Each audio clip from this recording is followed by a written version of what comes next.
Now, WSAV Storm Team 3 on your side presents Storm Watch. Brought to you by your Touchstone Energy Cooperatives. Hurricane season is here and it's looking to be busy in the tropics. I'm Chief Meteorologist Chris Allred. Welcome to Storm Watch. In the next hour, Storm Team 3 will go over everything you need to know to get ready for this year's hurricane season. But first, let's take a look back at 2020, a season that produced so many storms that we ran out of names. Like so many other aspects of 2020, the Atlantic hurricane season also gave us one shocking event after another. Records shattered. Devastation left across parts of North America.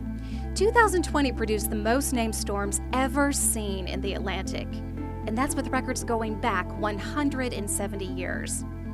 An average Atlantic hurricane season usually sees 12 named storms, but in 2020, we saw 30. 12 of those made landfall. And the season wasn't just productive, it was also destructive. Two sets of hurricanes struck at nearly the same place to devastating results. Category 4 Hurricane Laura and Category 2 Delta struck about 15 miles from each other just 6 weeks apart in southwest Louisiana in August and October, leaving the community reeling. Hurricane Laura was one of the strongest storms to make landfall in the United States ever, with sustained winds of 150 miles per hour. Then, later in the season, Hurricane Iota reached powerful Category 5 status while churning out in the Atlantic Ocean, and then eventually made landfall as a Category 4. Iota wreaked havoc at nearly the same location that Category 4 Hurricane Eta had hit 2 weeks earlier. Both storms caused flooding and mudslides, and thousands were forced to evacuate. Now, many experts agree that storms are raining more and they are getting more intense. Experts also agree that we are seeing more of them, and the stats back it up. So starting this year, the average number of hurricanes in the Atlantic is going up. The numbers have been updated.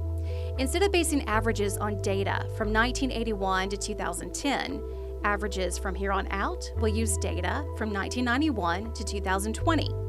So instead of the usual average of 12 named storms, 6 hurricanes, and 3 major hurricanes, it's now 14 named storms, 7 hurricanes, and 3 major hurricanes. Scientists say the numbers are up because first, there's better storm detection. We now have better technology to see storms out in the ocean. We also have the hurricane hunters that fly into storms and collect data for the National Hurricane Center. Another reason we are seeing more storms, the ocean is warmer and the atmosphere is influenced by climate change. It's a combination that can lead to more storms and stronger storms. And this 2021 season could potentially see both. Now, not only was 2020 a record-shattering year, it was also the 6th hurricane season in a row to spawn a named storm before the official June 1st start of the season. And now that we've already had Anna, 2021 makes 7 years in a row. This has led the World Meteorological Organization to consider moving the hurricane season start date 2 weeks earlier to May 15th. While this isn't happening this season, it could happen next year. 2020's hurricane season was anything but normal. For the second time ever, we had to name storms with the Greek alphabet, which did cause confusion. Storm Team 3 meteorologist Scott Roberts explains what happened and what is being done to make things easier. During really busy tropical years like 2020, we didn't have enough names to use. In a normal year, there are 21 names on the list to give to each tropical storm or hurricane. 2020 had 31 storms that had to be named, making it the most active ever. 2005, the second most active, had 28 named storms. During both of those years, the Greek alphabet was used to name the storms that happened once we used up all of the names on the normal list. The names became almost as much of the story as the storms themselves, since such a busy Atlantic tropical season is a pretty rare thing. Many Greek letters sound alike: alpha, beta, gamma, delta, zeta, and so on. That can be confusing when there are 2 Greek alphabet named storms at the same time. Also for 2020, two Greek names, Eta and Iota, had to be retired. Both storms were devastating in Central America. Eta made landfall as a Category 4 and Iota as a Category 5 just days later. In order to avoid confusion, the World Meteorological Organization, a branch of the United Nations, met earlier this year and found what they feel will be a better and less confusing way to name storms in the future when the normal list is used up. There will now be a second list of 21 names used to give to the storms. Like with the normal list, when a storm is especially bad, it will be retired and replaced for the next time the list is used. The first named storm of 2020 formed in mid-May, before the official start of June 1st. This was only the beginning for the extremely active season. Record after record was broken. Storm Team 3 meteorologist Alyssa Carsley takes a closer look at this record-shattering season. All before a record-breaking hurricane season, NOAA released their preseason prediction with the expectation of an extremely active season. And boy, did we have one. Last year, the average number of named storms was 12. We surpassed that number by mid-August. Now, 2020 is the most active hurricane season on record with a total of 30 named storms. It's also the 6th consecutive season to have a storm form before the official start of the season. We had 2. And that's not all. We broke 27 records for earliest forming storms, including the Greek alphabet names, which we used for the second time ever. By the time the peak of hurricane season had arrived, we were over 80% done with the predetermined set of names, and by September 18th, we used the last name on the list and then switched over to the Greek alphabet, with alpha forming in the same day. Last season also broke the record of most U.S. landfalls, with 11 storms and 12 landfalls, with Eta hitting twice. 4 of those storms hit Louisiana. Cristobal, devastating Laura, Delta, as well as Zeta. This tied the old record. Now, this season wasn't just record-breaking, it was destructive. We had 2 pairs of hurricanes strike 2 communities less than 20 miles apart. The first pair was in southwest Louisiana with Category 4 Laura and Category 2 Delta hitting just 6 weeks and only 13 miles apart. The second pair happened in another record-breaking month, November. November 2020 became the only November on record with 2 major hurricanes forming, Eta and Iota. This monster pair hit communities in northeastern Nicaragua, both as Category 4 hurricanes just 2 weeks and 15 miles apart. Both pairs left behind dangerous, deadly flooding and months of trying to rebuild communities.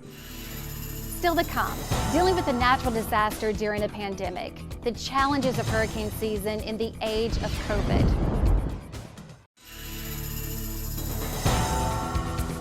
Welcome back to Storm Watch. When a hurricane forms, it gets a rating, Category 1 to Category 5. The Simpson Scale was developed back in the 1970s, and it was created to help people decide how they should respond to storms.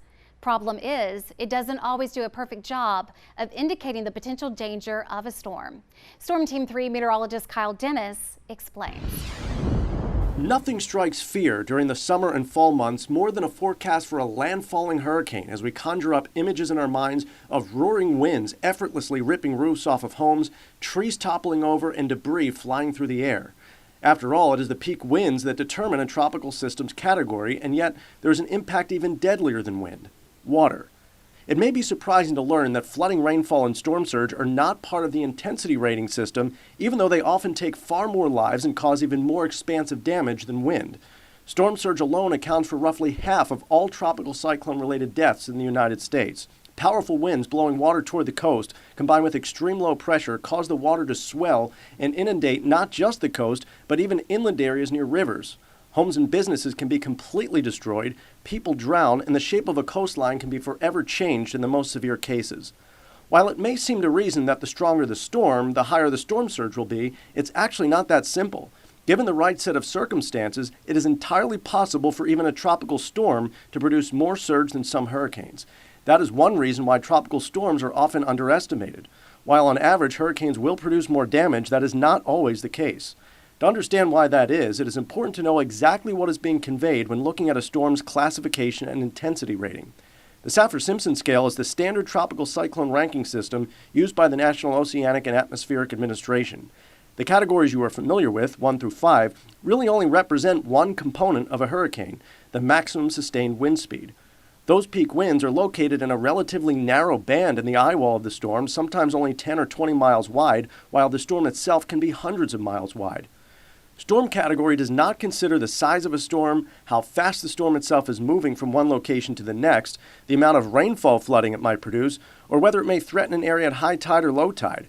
Combined, these details, along with many others, have far greater implications for the severity of potential damage by a hurricane than just its maximum wind speeds. It is entirely possible to get significantly more surge out of a large, slow-moving tropical storm that hugs the coast at high tide than a compact, fast-moving hurricane that makes its closest pass at low tide or farther offshore. Despite taking a similar track to Hurricane Matthew, Hurricane Dorian did not cause nearly as much flooding in the coastal empire and low country when it passed offshore in early September of 2019. The reason for that came down to the fact that winds were blowing offshore at high tide, preventing any serious flooding from occurring. Sometimes it just comes down to timing. Had the storm moved a little faster or a little slower, we may have seen the strongest winds coincide with high tide, and the damage would have been orders of magnitude greater. We got lucky that time, but it was an important reminder that there is far more to consider than category alone. Every storm is different, and it is critical to keep up with forecast details that can significantly change leading up to their approach. While it used to be a bit more complicated, these days when you were looking at a storm surge forecast, you were really looking at the predicted inundation or flood levels. You no longer have to do any math. If the forecast is for 4 to 6 feet at your location, that's how much water to expect above ground. Now, it's the clash of two disasters, weathering a hurricane while in a pandemic. Savannah was spared last year from having to juggle the two, but it still begs the question, how do you follow COVID-19 safety guidelines and protect the community from a natural disaster? WSAV News 3's Alex Bozargian reports. When COVID-19 hit in 2020, emergency management officials and local hospitals were forced to look at hurricane preparedness through a different lens, one that made them consider how to evacuate a community with the constraints of social distancing and extra sanitation. Those who can evacuate on their own, we want to make sure they are going to neighborhoods that are COVID responsible, especially when you go to a hotel that's in a large metropolitan area. We want to make sure that people who are evacuating are following the standard protocol. Dennis Jones, the director of Chatham County Emergency Management, says preparing for the 2021 hurricane season is less daunting now that we have access to a vaccine. Still, Georgia remains under a state of emergency and COVID is still a threat. Jones says if you're medically fragile and don't have help from friends or family, getting your name on the hurricane registry is essential. Just being aware of what those conditions are, what those mitigation measures are, is something that we promote year-round, especially since last spring. Anticipating special medical needs is heavy on the minds of our community's frontline workers. When you see the death tolls and the death rates that have occurred from this pandemic, it raises a lot of concern and a lot of fear, and so we're doing everything we can until it's an ever-moving target, and more knowledge and education and research comes out daily, and it changes the way we practice. Luckily, here in Chatham County, we never had to deal with an overwhelmed hospital system. Dr. Jay Goldstein says they plan for it anyway. When it came to the hurricane or classification of a hurricane, if we had overflow, then we were going to open up auditoriums that we would be able to house patients and be able to take care of them effectively also. Both Jones and Goldstein would tell you adaptability is key, and working together is the only way to keep the community safe. We have a great communication and a great strategy in place as we move forward collectively responding to that emergency event. In Savannah, Alex Bozargian, WSAV News 3 on your side. The Hurricane Registry is a list maintained by the health departments across the Coastal Health District. It's especially important as COVID is still spreading in our community. If you want to get on the list, just visit WSAV.com. So just ahead, we're breaking down flood insurance. We're on your side with what you need to know about this important protection for your home.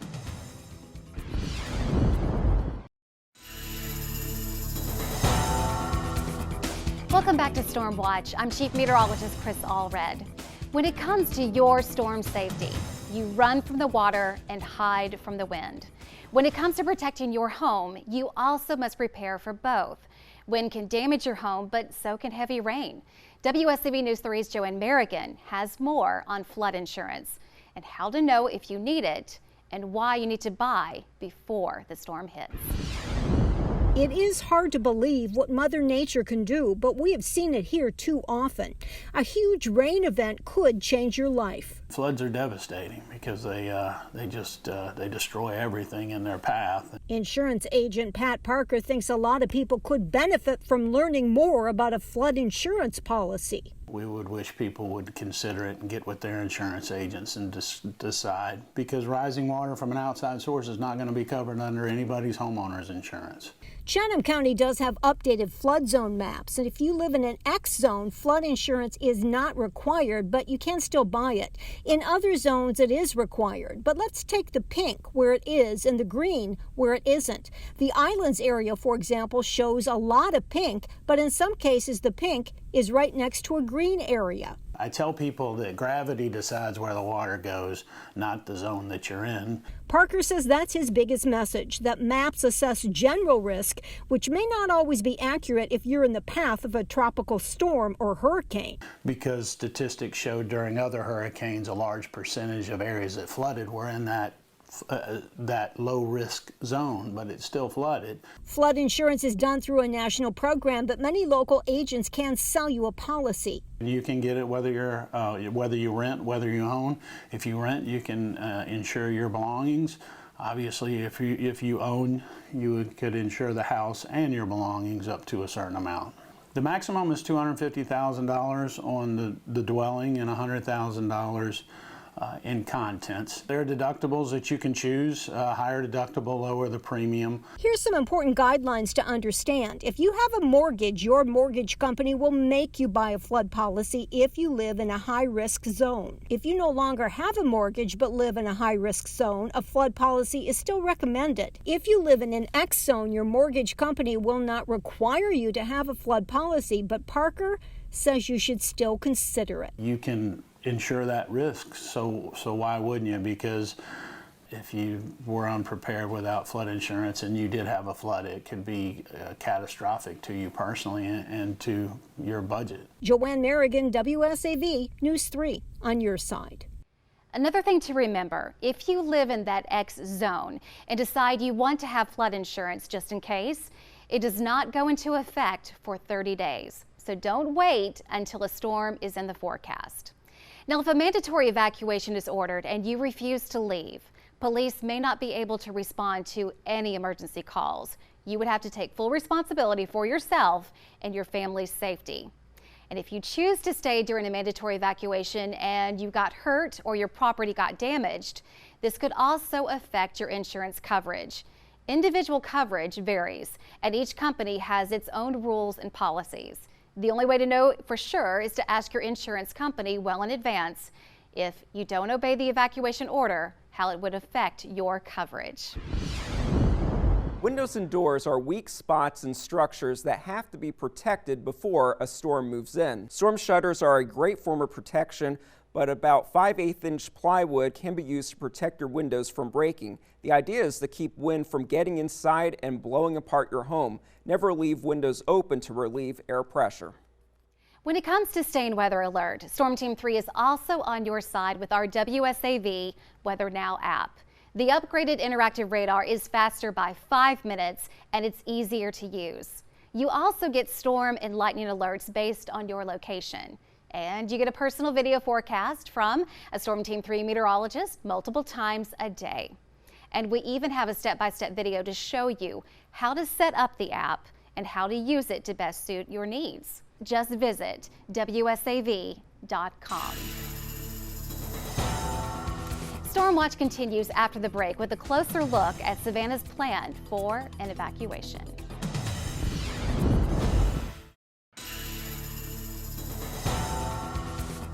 If a hurricane is headed our way, you may be told to leave.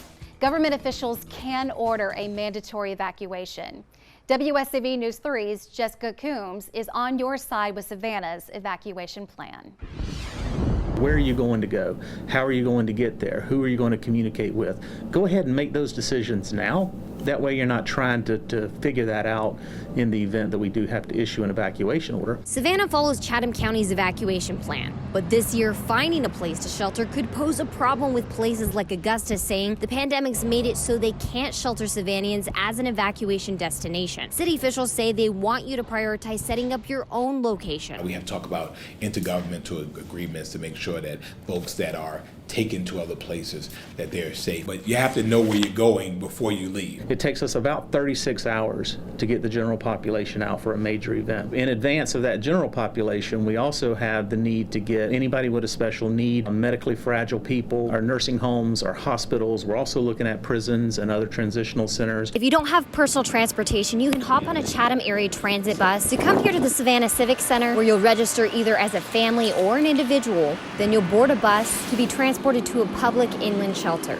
And you have to have your transportation plan executed well ahead of the timeline that the hurricane tends or is projected to hit. Chatham Area Transit has more than 2,000 bus stops for free evacuation transit to and from the Civic Center. We want to make sure that it's incumbent upon members of the communities to make sure that they have their own plan in addition to what services CAT provides. With many hotels and shelters not allowing pets, your plan needs to be comprehensive, looking at what you'll do with medically fragile family, your kids and pets, plus what to put in your emergency kit, how to communicate during an evacuation, and how to plan if you are an essential worker staying behind. You have to think about every eventuality. How will I respond? Reporting in Savannah, Jessica Coombs, WSAV News 3 on your side. Mayor Van Johnson also says a major problem we face every year is damage caused by fallen trees. And the hostess city can't make plans for trees on your property. If a tree falls on your property, it's your responsibility. That's why it's best to handle any dead or diseased trees before a storm hits. We have 80,000 trees, and so some at different stages of growth. The time to take the tree out is not during the hurricane. It's before the hurricane. So, if you have a tree or any types of hazards on your property, go ahead and get rid of those now. Whenever evacuation orders are called, the city of Tybee Island says they are prepared to get everyone off the island safely. WSAV News 3's Ricardo Lewis found out how city leaders are making sure all their plans are in place whenever a hurricane strikes. High winds and downed trees is just some of the destruction that's coming to Tybee Island if a hurricane hits. The islands are the first evacuated in sections, and Tybee Island residents are the first to go. Every one of our teams has a checklist they have to go through. All these steps we have to take to get ready for an evacuation. Officials are watching radars until the very last minute with the help of the Chatham Emergency Management Agency and the National Weather Service to see if residents must shelter in place or evacuate to a safe location inland. To prepare, City Manager Sean Gillen says city officials have meetings to plan out how everything will work. We go through a mock scenario to kind of walk through all the steps that we have to take to get ourselves ready for evacuation. Identifying the individuals who are going to our evacuation point. That's our render safe team, we call it. To make sure everyone receives the call that it's time to go, that information will come from the city's social media outlets or the local media to make sure all neighbors know what's going on. There'll be people who will push it up to the last minute. We'll still be encouraging people to leave. Some people won't leave, we know that, but at a certain point, we let everybody know what's the drop dead time that we're not going to respond to 911 calls on the island anymore. Our team is going to be leaving. The city manager says that storm surge is something they have to think about all the time because it can wipe out hundreds of homes on the island. That's why the city has been building up their dune system to avoid a direct hit from a hurricane. Gillen encourages everyone to have a plan in place 72 hours in advance of the evacuation call. He says have extra food, water, and anything that will get you through the storm. Above all, Gillen urges everyone to heed the storm warnings. They're not telling you to evacuate on a whim. We don't know what the storm's going to do at the last minute. So nobody does. And so you don't want to be here if a Category 3 hits us directly. That's not a good scenario. On Tybee Island, Ricardo Lewis, WSAV News 3 on your side. Gillen says the city will run another hurricane evacuation exercise in August to prepare for the upcoming hurricane season. So stay with us. There's another half hour ahead as Storm Team 3's Storm Watch continues. One of the most important steps you can take in preparing is to start preparing now. You can start small. Grab a small container and create a grab-and-go box. That way, over time, you can put supplies into it as easy as going to the grocery store, buying something, and putting it in this box. Make sure you have a flashlight with extra batteries, first aid kit, electronic chargers, financial and personal documents in a plastic storage bag that is waterproof. And then in a separate container, put in non-perishable food and water. You'll need 3 days worth of supply for each person. This is a simple way to gradually prepare for hurricane season and a quick way to stay prepared. Welcome back. I'm Storm Team 3 Chief Meteorologist Chris Allred. For decades, Tybee Island has been building up its defense to protect itself from hurricanes. WSAV News 3's Kelly Antonacci explains why those efforts could be in danger and what's next for the small beach town. Tybee Island is one of those places that doesn't change much. It's quaint, it's local, and most residents hope it stays that way. But as hurricanes get stronger, city leaders are changing the way it fights them. A decades-long agreement with the U.S. Army Corps of Engineers is ending in 2024. It provides funding every 7 to 10 years for beach renourishments. We don't anticipate getting an extension on it. It would literally take an act of Congress to get that extension. City Manager Sean Gillen says the city is starting to look at other options to 1, defend, 2, adapt, and 3, retreat. And our approach to dealing with sea level rise is to defend. We put up dunes, we renourish the beach. The beach renourished, the size of the beach itself helps absorb the power of a storm surge. This vegetation also helps absorb water. Next up is adapt. The island has grants to raise 12 homes. The city is waiting on funding for 49 more. And then we retreat.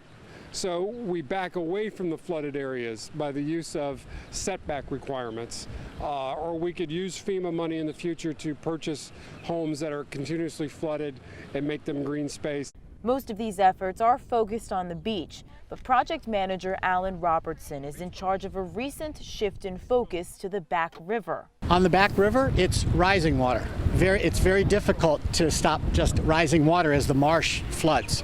Robertson is working with the University of Georgia to research how to mitigate flooding. First thing we're doing is just developing a topography of the entire island so people can start to learn when water hits us where it wants to go.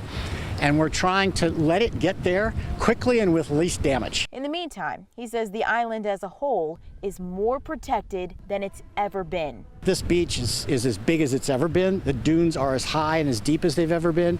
We are as prepared as we can be at this point, and we now know what we didn't know 5 years ago.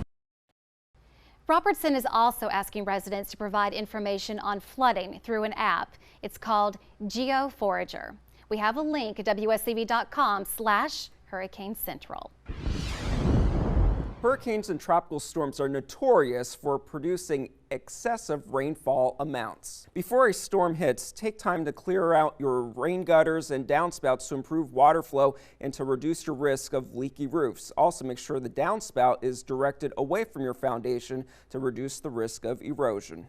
We spend so much time putting a plan together to keep our families safe in the event of an evacuation, but we need one for our pets too. WSAV's News 3's Patty Turner is taking a closer look at how to make that plan. She's on your side with what you need to have in your pet evacuation kit.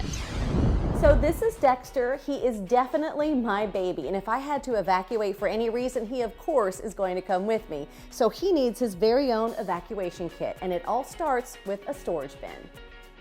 So the first thing you need to put in your kit is water, and you're going to need lots of it. Make sure you have enough water for each pet for 3 days.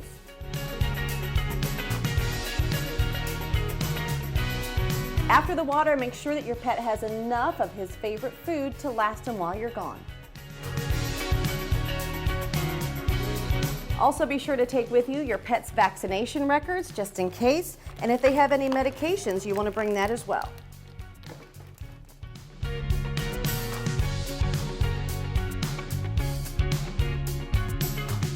Also, make sure you have your basic first aid kit just in case there are any emergencies along the way.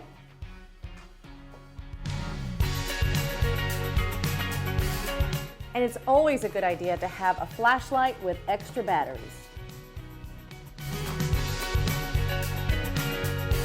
Well, you of course want to make sure that your pet is comfortable while you're gone, so pack his or her favorite blanket and their favorite little squeaky toy. Be sure to keep your collar on your pet at all times so they have contact information on them, and be sure to bring a leash and maybe a spare one just in case. So if you're traveling with your cat, you don't need a fancy litter pan. You can simply use one of these aluminum ones from the grocery store. And if you're like me, this next step will be very easy. Keep lots of pictures of your pet right there on your phone. So Dexter is microchipped, which makes it a lot easier to find your pet if you get separated. So if you haven't had your dog or cat microchipped yet, now is the time to do it before an evacuation is needed.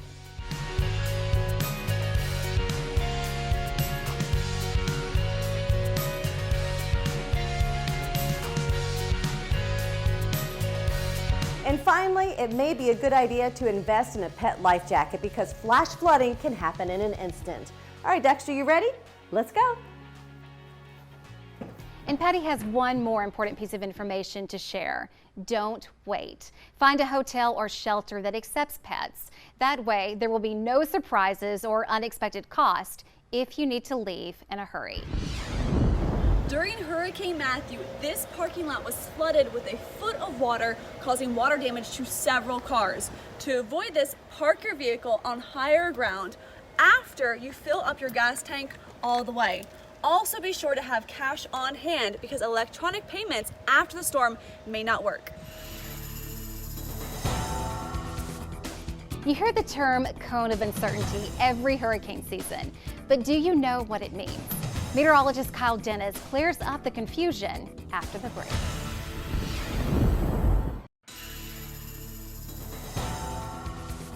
When Storm Team 3 tracks tropical storms and hurricanes, our weather maps use a cone to show a storm's possible track. While the forecast cone for tropical systems may seem straightforward, there are actually quite a few myths about what they mean. Storm Team 3 meteorologist Kyle Dennis takes a closer look. The dreaded cone of uncertainty. We see it all the time throughout hurricane season, so you'd think by now we'd all be on the same page about what this thing actually means. And believe it or not, there are a lot of misconceptions about it. So let's go over some of the common cone confusion myths. The first big one is that the width of the cone is determined by model tracks. We see the spaghetti plots all the time throughout hurricane season as well. When they're in agreement, the tracks are all clustered together. When the models are in disagreement, they're spread far apart. Believe it or not, that has no bearing on how the cone is drawn. It is also sometimes thought of the cone as an area of possible impacts from the storm. Seems to make sense, but it's actually completely false, which is also why this next myth is also false, that there should be less concern for areas outside of the cone than for areas inside. Sometimes the impacts are as great or greater outside of the cone in certain situations. And sometimes it is believed that the storm is guaranteed to stay inside the cone. That is also false. To see why all of that is, it's important to know how the cone is constructed because it's not just an arbitrary drawing on the map. The first thing the National Hurricane Center does is they plot where they think the storm is going to be at specific time frames. 1 day out, 2 days out, 3 days out, 120 hours out. That's 5 days out. So they actually predict the center point of the storm. Then they say, okay, what was the average forecast error over the last 5 years at each of these points? So they do a calculation and then they draw circles around these points based on that average forecast error. So it's not surprising that the further out in time you go, the greater the forecast error, the bigger the circle that gets drawn. The cone then becomes the area swept out by those circles. So this is actually pretty interesting because what this means is that the width of the cone at its narrowest point and at its widest point is the same for every single storm within the season. Sometimes the forecast cone appears very wide and round, other times it appears kind of narrow, but the reason for that really has more to do with how fast the storm is moving. A slower moving storm will have all of these circles kind of overlapping each other, so you get a wider, rounder cone. A fast moving storm will see these circles spread much further apart, and so the cone appears to be narrower and elongated, but it has really nothing to do with the specific uncertainty surrounding the setup for each storm. It's a statistical model, not a deterministic one. So the cone is not the area of possible impacts because it's actually just forecasting the most probable path of the center point of the storm, and severe impacts can fall well outside the center. The cone is not actually factoring in the size of the storm. Sometimes the cone is very narrow. One day out, it's only 25, 30 miles wide, but the storm itself can be 300 miles wide, which is why there shouldn't automatically be less concern for areas outside of the cone than for areas inside. And the cone is actually only designed to capture the center path of the storm about 2/3 of the time, which means the other third of the time, the storm can actually fall outside of the cone. So hopefully that clears some of this up, and you'll look at these forecasts a little bit differently going forward, and the cone of uncertainty will no longer have to be the cone of confusion. While forecast products like the cone of uncertainty are important for storm preparation, they are not designed to indicate specific threats for your area. Putting your hurricane plan into action should not be based on whether your area is inside or outside the cone, but rather the severity of impacts expected in your location. Now, when it comes to tracking a hurricane, one element we keep an eye on is the Gulf Stream. The Gulf Stream is a strong current of warm water that transports warm water from the tropics up the East Coast and across the Atlantic to northwestern Europe. It can provide extra strength to tropical systems, and it can affect the storm's path. But some say the Gulf Stream could be changing. Just miles off our coastline lies the Gulf Stream. This powerful, giant conveyor belt of warm water reaches into the Gulf of Mexico, then moves up the East Coast, bringing warm waters to us, then Canada and Northern Atlantic. It influences both our weather and climate. There is one problem: it's weakening. According to a study, the Gulf Stream is at its weakest in 1,000 years. Researchers from Nature Geoscience had data taken from ice cores, ocean sediments, and even historical data from ship logs. They used that data to reconstruct the Gulf Stream's historical current and found consistent evidence that its flow in the 20th century shows a harmful slowdown. The Gulf Stream is in constant motion. As warm, salty water moves south to north, it reaches colder temperatures, hence cooling the water. The now colder, denser water sinks to the bottom of the ocean, flows back south, and creates circulation. European researchers found that global warming is disrupting this system. An increased amount of rainfall and melted ice are adding fresh water to the ocean, disrupting the salinity and density of the ocean water, inhibiting the sinking effect and weakening the current. As the Gulf Stream's current slows, it can result in a higher water level and an increased sea level rise. Data taken from the Fort Pulaski tide gauge shows sea levels have risen over a foot in less than a century. Because the average high tide level will continue to rise, storm surge could be higher. Tropical systems also use the warm conveyor belt for fuel. Last season, we had an area of low pressure emerge off our coast, move over the Gulf Stream, and then within 3 hours, it blossomed into Tropical Storm Faye. If the Gulf Stream continues to slow, it will affect a tropical system's strength and path. Plus, it'll make the coastal flood impact of hurricanes greater. Now, researchers believe in the next 20 to 30 years, the Gulf Stream will likely continue to weaken. This could lead to higher sea levels, hotter summers for us, and possibly fewer and weaker tropical systems. Boat owners face unique challenges during a storm. So coming up, the steps you need to take to protect your property.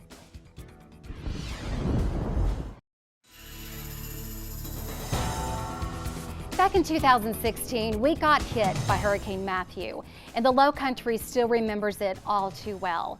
It caused millions of dollars in damage, much of that in Bluffton. As WSAV News 3's Andrew Davis tells us, the town has a new EMA director and a new focus on making sure everyone is safe before, during, and after a storm. Preparation, preparation, preparation. That's what Bluffton Emergency Management Director Lee Levesque prides himself on. After dozens of years with Bluffton Fire, he's moved into City Hall, keeping the map of flood zones in the town close by as he prepares for his first hurricane season in charge. Bringing everybody together, the police, the fire, the EMS, the planning, the emergency management, working our town into the systems that are already here with our neighboring communities. What can we provide when folks ask for it? And if we can provide it ahead of time, or better yet, prevent them from having to ask for it. To that end, the town's stormwater management team checks all the ditches, culverts, and drainage areas before the season starts, making sure they're clear to prevent floods. Make sure that the ditch is in the same shape as the pipe, so it's not, the debris hasn't built up and clogged half of the pipe out. Look to make sure that there's not obstructions along the ditch where the water has to build up before it flows over. Levesque says educating the community is a key to safety, whether it's through websites and social media or person-to-person reminders about the dangers. Emergency management starts at home with a single family and a single home. So yes, at each level and each boundary or jurisdiction or whatever, whether it be a home, a neighborhood, a town, a municipality, plan, and a backup plan to that plan. Controlling disasters is also made possible by the Bluffton Fire Department, which now has a new place to wait and deploy from during a storm. Their brand new River Fire Station is also home to a command center designed specifically for major weather events. This gives us an opportunity now to come in, flip a switch, and we're automatically and rapidly in service with all of our command staff. Fire in the town working together with every other municipality in the area to make sure you're ready for the storm. The key is being ready and aware and having what we need to, one, first and foremost, survive. Two, to protect our homes and our properties and our businesses. And three, to make sure that our community can thrive long after whatever it is that comes our way. Andrew Davis, WSAV News 3, on your side. Something else you may want to think about during a hurricane is prepping your boat. Experts say try to find a safe spot for your boat, a hurricane hole, which is protected on all sides from storm surge and winds. Strap it down tight to the shore or a dock so it won't move, or use 2 anchors if possible. And point the bow in the direction of the wind. Tie down anything that could move or fly away. Disconnect from shore power and do not stay on board if at all possible, no matter how valuable your boat is. It's not worth your life. Here at News 3, we not only track storms, we also prepare for them. In 2020, our WSAV tower was struck so many times by lightning, we were knocked off the air. Station management decided it was time to act in a big way to keep serving you, our viewers.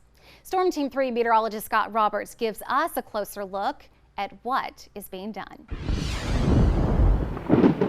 Lightning is one of the most powerful forces in nature. In the U.S., lightning strikes about 20 million times a year. Last year, WSAV took several direct hits.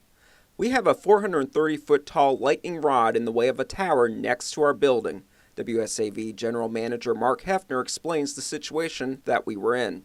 We've been taking a lot of lightning hits and causing literally tens of thousands of dollars worth of damage every single time.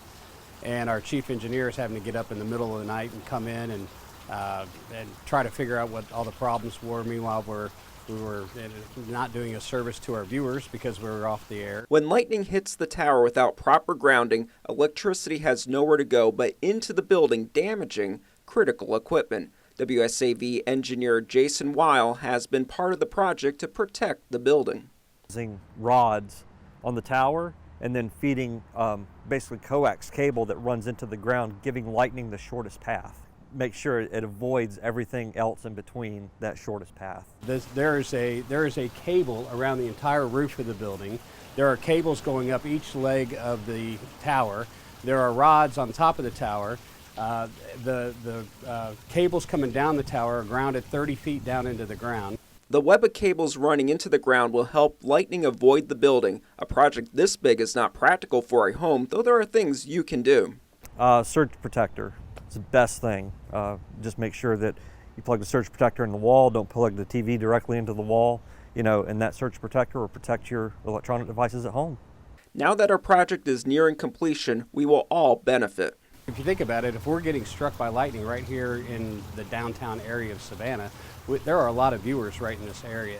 And if we can't stay on the air and protect them at those most critical moments, then we're not doing as much of a service as we should be doing. In Savannah, Scott Roberts, WSAV News 3, on your side. Take it from us. Make sure you have a surge protector on hand to protect your home from lightning strikes. You'll need it. So still to come, a helping hand after the storm. We're taking a closer look at the role of the Red Cross in relief efforts.